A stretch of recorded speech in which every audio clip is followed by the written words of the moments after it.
spoke to a sister not long ago, and she said she has no problem submitting to a man as long as he submits to his God. And, you know, my sentiment towards that was, you know, this still is a woman who doesn't want to submit, because she has to still see something outside of that man that can put him into subjugation. So she never really still wants to see that man on his throne, or sitting on his throne, or in his full glory, because you have some systems, whether we want to call them mathematical or spiritual, where there are men who say they are God, you know, and that's where the pyramid ends. So then what do you do in that situation? Now this man is going to call for total cooperation and support, you know, underneath his mission and his plan. And there really is nowhere to wiggle out from with that, you know. So what are your feelings in terms of, you know, yeah, right.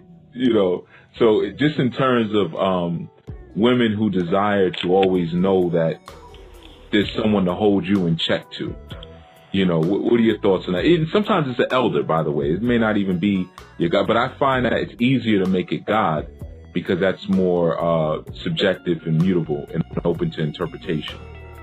Right. And you know, the fact that the Creator is not going to pop up out of the sky and say, boo, this is what I want you to do. Like, you know, try to scare you into submission. See, and that's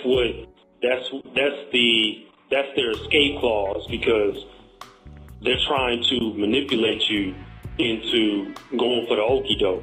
Okay, then you get hit with the low uppercut. I mean, it's one, you know, during a time where you need her to get on board because you see something down the line. Because men are visionary. This is just how we're wired. We're visionary. We know when we're calculating and we're putting things together that if I do A, B, C, all the way through Z is going to occur.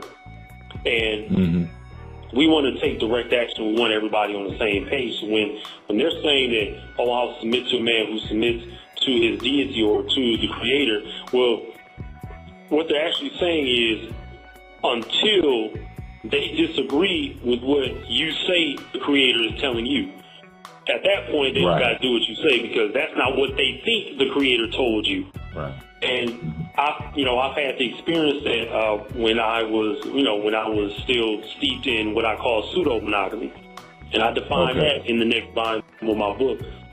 You know, pseudo-monogamy is when a man thinks he's monogamous, or when women think that some men are biologically monogamous, or when a man is faking monogamy. That's pseudo-monogamy. I think, Brother Hu, we should be clear, too, for the listeners, that we agree with monogamy when it's real monogamy, okay? When that man does not need nor want another woman at that time. But men, being men, what is called a concubine or a paramour, or an additional consort. And at that point, you know, we're going to go and do what we do. But as far as religion is concerned, that's why we have to have everybody on the same page, because we do not need discord. Because in a polygamous family, every facet of our economy is more is at stake economically, because there's more people. And with each wife and child that you add to the family, it's exponential. It's not additional. So if you have 3 children and 1 wife, and it's 5 of you, if you add just 1 wife with no children, that's actually like adding 5 people. Because the nature of a person is dynamic, it's not static.